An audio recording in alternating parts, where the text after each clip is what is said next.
Good morning, dear students. Today we will learn about how to write an article. So, today's topic is article writing. All right. So, let's know what is an article and how should we write it. So, what is an article? Article is a piece of writing that consists of writer's thoughts on a particular subject.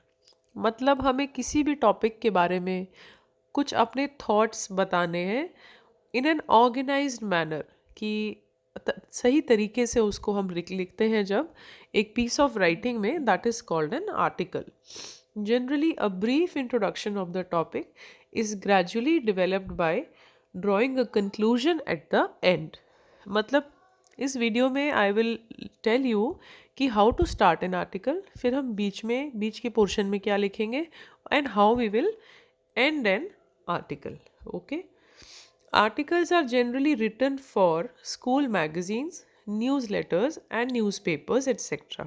अब articles कहाँ लिखते हैं और क्यों लिखते हैं? हम articles लिखते हैं यूजुअली हमारी स्कूल के मैगजीन्स के लिए. It can be for newspapers, for magazines, newsletters etcetera. Articles किस लिए होते हैं? It's to share your feelings और थॉट्स अबाउट समथिंग, और it can be to enlighten किसी भी चीज़ पे, किसी भी एक पर्टिकुलर टॉपिक पे प्रभाव डालना किसी के ऊपर. न्यूज़लेटर और न्यूज़पेपर आर्टिकल्स जो होते हैं वो आपको न्यूज़ देते हैं, उस तरह के आर्टिकल्स भी हो सकते हैं. तो आर्टिकल्स की पार्ट्स क्या क्या होते हैं? आर्टिकल्स का फर्स्ट पार्ट होता है title. We have to give a suitable heading to an article. तो इट कैन बी एनीथिंग. आपको यूजुअली क्वेश्चन में दिया जाएगा, उसी से रिलेटेड आपको आर्टिकल की हेडिंग बनानी. Here some hints are written on what kind of an article titles should be. Usually 5 to 6 words are ideal for writing the title, but there are no set of rules. कोई rule नहीं है, लेकिन 5 to 6 words के अंदर अंदर title हो तो अच्छा दिखता है. Your title can be a single word, a phrase or a sentence. Okay, but it should be eye-catching and should contain the central theme. मतलब आपका जो मेन टॉपिक है उसको ज़रूर कवर करना चाहिए आपका टाइटल. ऐसे नहीं कि कुछ भी लिख दिया. जैसे एग्जाम्पल दिया गया इधर, नीड टू चेक पॉल्यूशन. तो यहाँ ये टाइटल देखने से पता चल रहा है कि आर्टिकल जो नीचे लिखा हुआ है that is about pollution and how we should check pollution, कैसे उसको रोका जाना चाहिए. Then there is a byline. उसके नीचे एक स्मॉल लाइन होती है, बाई लाइन होती है, जिसमें ब्रैकेट में राइटर अपना नाम लिखता है. तो जो टाइटल है उसको कैपिटल लेटर्स में लिखते हैं, और बाई लाइन जो सेकंड लाइन होती है जहाँ राइटर का नाम है वहाँ पे that can be in normal, first letter capital and then normal name. Okay. फिर हम लिखते हैं आर्टिकल को. यूजुअली उसके बाद हम 3 पार्ट्स में डिवाइड करते हैं. पहला होता है इंट्रोडक्टरी पैराग्राफ, जिसमें हम इंट्रोडक्शन देते हैं कि what is our topic about. हम कहना क्या चाह रहे हैं, किस टॉपिक के बारे में बात हो रही है. The opening para should introduce the topic and draw the reader's attention. उसको हमने थोड़ा सा कैची बनाना है, कोई एग्जाम्पल लेके, या आपको कोई डेटा पता है उस टॉपिक के बारे में, उसके वो डाल के. ठीक है. सम डेटा और startling facts can also be included. जैसे आपने पॉल्यूशन के बारे में अगर बताया है तो आप किसी डेटा से शुरू कर सकते हैं कि do you know that this percentage of the pollution comes from cars, और whatever it can be. Okay. Then the second part is exposition. उसमें क्या होता है, सेकेंड पैराग्राफ या थर्ड, जो सेकेंड और थर्ड दोनों पैराग्राफ्स हो सकते हैं, उसमें we have to spell out the various aspects of topic. जैसे उसके फ़ायदे या नुकसान क्या है, मेरिट्स और डीमेरिट्स, या कॉजेज, इफ़ेक्ट्स, एडवांटेजेस, डिसएडवांटेजेस. ये सब चीज़ें हम सेकंड पैराग्राफ में या थर्ड पैराग्राफ में डालते हैं, जिसमें हम ये बताते हैं कि हमने जिस टॉपिक के बारे में बताया है उसके फ़ायदे नुकसान क्या है. आप अपने सजेशंस भी डाल सकते हो, उसके कॉजेज़ भी बता सकते हो, depending upon the topic that is given. Then third is finally conclusion. Concluding paragraph में फाइनली आपको लिखना होता है कि क्या सजेशन है आपका टुवर्ड्स दैट टॉपिक.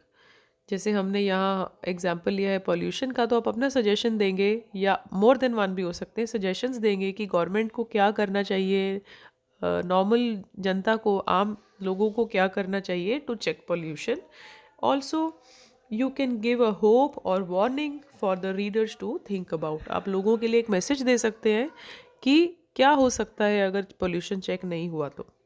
उनको होप भी दे सकते हैं, वार्निंग भी दे सकते हैं, depending upon the topic. Okay, so basically 5 parts होंगे आपके उसके, टाइटल देन बायलाइन, उसके बाद introductory para, exposition that is causes, effects, advantages, disadvantages, and then in third part you will give finally conclude the article. I hope you have understood how to write an article, students. Now let's see one article and let's do it. पहले उसको understand करेंगे and then you will write it in your fair notebooks. All right. So our article's topic is benefits of jogging. I have chosen a simple topic, students, but it is very informative. Okay, we will keep it simple yet useful. Okay, so I have started writing benefits of jogging. We will keep it in capital. ठीक है, हम लिखेंगे capital में और नीचे हम लिखेंगे bye. यहाँ रीमा गुप्ता लिखा है, you can write your own name here. then we will start with our introduction, कि हम जॉगिंग के बारे में कुछ थोड़ा बहुत बताएंगे पहले। Jogging is becoming a regular exercise routine among people everywhere. Doctors also advise their patients to jog as jogging brings many benefits. We are saying कि जॉगिंग आजकल बहुत ही रेगुलर एक्सरसाइज रूटीन बन गई है सब जगह पे। डॉक्टर्स भी अपने पेशेंट्स को जॉगिंग करने के लिए एडवाइस करते हैं because jogging brings many benefits. Benefits यानी फ़ायदे, जॉगिंग के फ़ायदे। It increases stamina and keeps us fit. वो हमारा स्टेमिना बढ़ाती है, मतलब उसके रेगुलर जॉगिंग करने से हम स्ट्रॉन्ग हो जाते हैं, फिट हो जाते हैं। When we go for jogging early morning we can breathe in fresh air and enjoy the beauty of nature.